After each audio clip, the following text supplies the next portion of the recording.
मोर नाम अतुल दास मान, जिला अध्यक्ष छत्तीसगढ़ क्रांति सेना जिला कोरबा।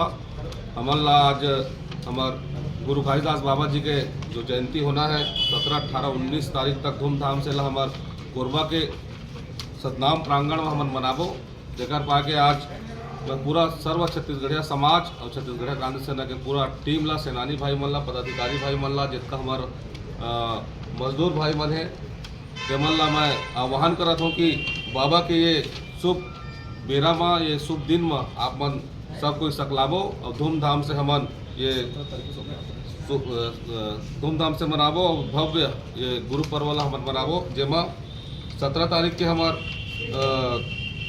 सीतामढ़ी 11 बजे सीतामढ़ी से गुरु घासीदास जी के शोभा यात्रा आरंभ हुई, ट्रांसपोर्ट नगर होते हुए यह सतनाम भवन पहुंची।